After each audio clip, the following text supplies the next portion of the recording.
ನಮಸ್ಕಾರಕ್ಕೆ ಪ್ರತಿ ನಮಸ್ಕಾರ ಹಾಕೋದು ನಮ್ಮ ಕನ್ನಡಿಗರ ಸಂಸ್ಕಾರ. ನಮಸ್ಕಾರ. ಎಲ್ಲರಿಗೂ ನಮಸ್ಕಾರ. ನಮಸ್ಕಾರ.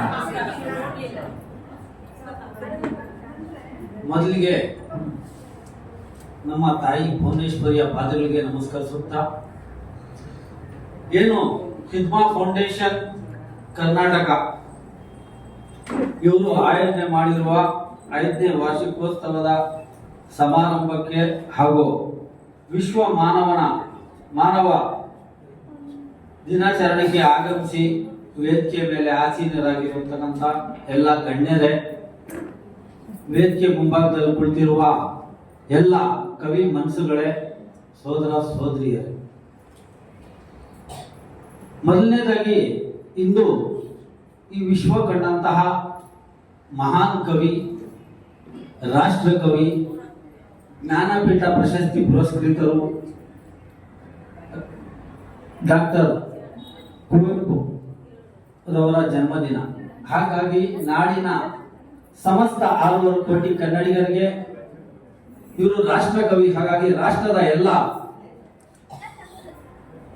ಕುವೆಂಪುರವರ ಅಭಿಮಾನಿಗಳಿಗೆ, ಇವರು ವಿಶ್ವ ಮಾನವರು ಹಾಗೂ ವಿಶ್ವದ ಎಲ್ಲ ಕುವೆಂಪುರವರ ಅಭಿಮಾನಿಗಳಿಗೆ ಅವರ ಜನ್ಮದಿನದ ಶುಭಾಶಯಗಳನ್ನು ತಿಳಿಸುತ್ತಾ, ಈ ಒಂದು ವಿಶೇಷ ಸಂದರ್ಭದಲ್ಲಿ ನಾನು ಅತಿ ಹೆಚ್ಚಾಗಿ ಏನನ್ನು ಹೇಳಲು ಬಯಸೋದಿಲ್ಲ. ಯಾಕಂದ್ರೆ ಈಗಾಗಲೇ ನಮ್ಮ ಸ್ನೇಹಿತರು ವಿವರವಾಗಿ ಅವರ ಬಗ್ಗೆ ಎಲ್ಲ ಹೇಳಿದ್ದಾರೆ. ಎಲ್ಲಾ ಭಾಷಣಗಳಲ್ಲೂ ನಾವು ಕೇಳ್ತಾ ಇರ್ತೀವಿ, ಕುವೆಂಪು ಅವರು ಹುಟ್ಟಿದ್ದು ಎಲ್ಲಿ, ಕುವೆಂಪು ಅವರು ಹೇಗೆ ಬೆಳೆದರು, ರಾಷ್ಟ್ರಕವಿ ಕುವೆಂಪುರವರ ಈ ನಾಡಿಗೆ, ನಮ್ಮ ದೇಶಕ್ಕೆ ಅವರ ಕೊಡುಗೆ ಏನು ಅನ್ನೋದನ್ನ ಎಲ್ಲವನ್ನೂ ನಾವು ಕೇಳಿದ್ವಿ. ಜಾತಿ, ಮತ, ಧರ್ಮ ಭೇದವನ್ನು ಬಿಟ್ಟು ನಾವೆಲ್ಲರೂ ಒಂದೇ, ನಾವೆಲ್ಲರೂ ಮಾನವರು, ನಮ್ಮ ಧರ್ಮ ಮಾನವ ಧರ್ಮ ಅಂತ ಹೇಳ್ಬಿಟ್ಟು ಈ ರಾಜ್ಯಕ್ಕೆ, ಈ ದೇಶಕ್ಕೆ ಸಂದೇಶ ಕೊಟ್ಟಂತಹ ಮಹಾನ್ ಕವಿ ರಾಷ್ಟ್ರಕವಿ ಕುವೆಂಪು. ಹುಟ್ಟಿದ್ದು ಚಿಕ್ಕಮಗಳೂರು ಜಿಲ್ಲೆಯ ಹಿರೇಕೊಳಗೆ ಕೊಪ್ಪದಲ್ಲಿ ಡಿಸೆಂಬರ್ 29, 1904 ಜನಿಸಿದ ಇವರ ನಾಮಧೇಯ ಕುವೆಂಪು. ಅಂದ್ರೆ ಇವರ ತಂದೆ ಊರು ಶಿವಮೊಗ್ಗ ಜಿಲ್ಲೆಯ ಕುಪ್ಪಳ್ಳಿ. ಹಾಗಾಗಿ ಕುಪ್ಪಳ್ಳಿ ವೆಂಕಟಪ್ಪ ಹುಟ್ಟಪ್ಪ ಅಂತ ಹೇಳ್ಬಿಟ್ಟು ಇವರ ಒಂದು ನಾಮಧೇಯ.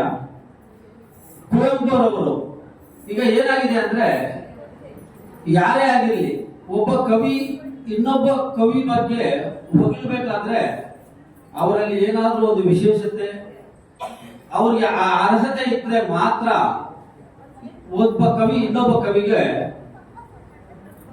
ಹೊಗಳ್ತಾರೆ.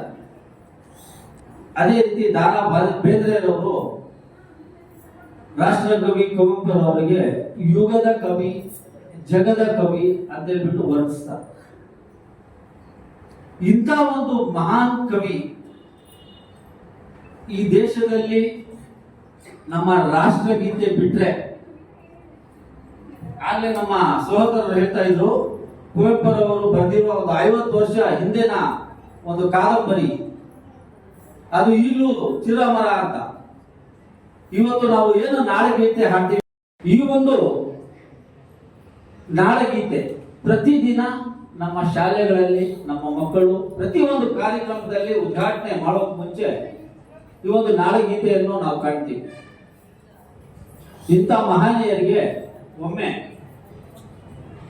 ನಮ್ಮ ರಾಜ್ಯದ ಮಹಾರಾಜರು ಮನೆಗೆ ಹೋಗ್ಬಿಟ್ಟು, ನೀವು ನಿಮ್ಮ ಕನ್ನಡ ಪ್ರೇಮ ಅಪಾರ, ನೀವು ಕನ್ನಡಕ್ಕೆ ಮೊಟ್ಟ ಮೊದಲ ಜ್ಞಾನಪೀಠ ಪ್ರಶಸ್ತಿಯನ್ನು ತಂದುಕೊಟ್ಟವರು,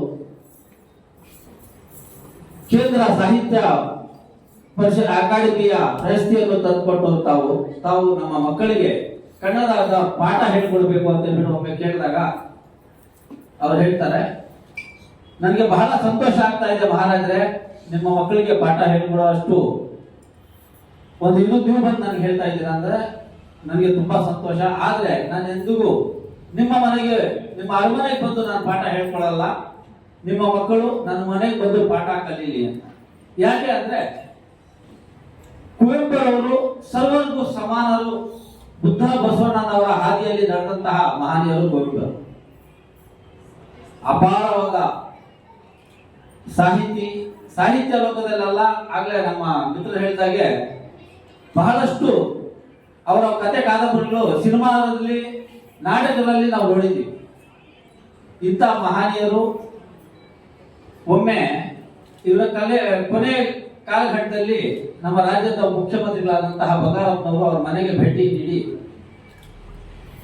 ಕವಿಗಳೇ, ತಮ್ಮ ಒಂದು ಜೀವನ ಕಾಲದಲ್ಲಿ ಈ ನಾಡಿಗೆ ಅಪಾರವಾದ ಸೇವೆಯನ್ನು ಸಲ್ಲಿಸಿದ್ದೀರಾ, ಹಾಗಾಗಿ ನಮ್ಮಿಂದ ನಮ್ಮ ಸರ್ಕಾರದಿಂದ ತಮ್ಗೇನಾದ್ರೂ ಒಂದು ಅನುಕೂಲ ಬೇಕಾದ್ರೆ ತಾವು ಹೇಳ್ಬೋದು ಅಂತ ಕೇಳಿದಾಗ ಅವ್ರು ಹೇಳ್ತಾರೆ, ನನಗೆ ಪ್ರಕೃತಿ ಅಂದ್ರೆ ಬಹಳ ಇಷ್ಟ.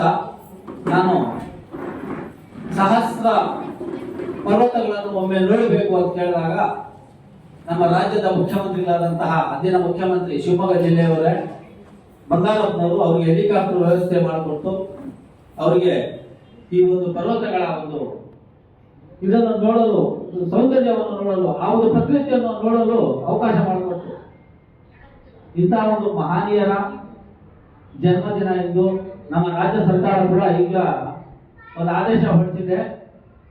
ಇದು ಇನ್ನು ಬಹುಶಃ ಈ ವರ್ಷ ಅನುಷ್ಠಾನಕ್ಕೆ ಬಂದಿಲ್ಲ ಅನ್ಕೊಳ್ತೇನೆ.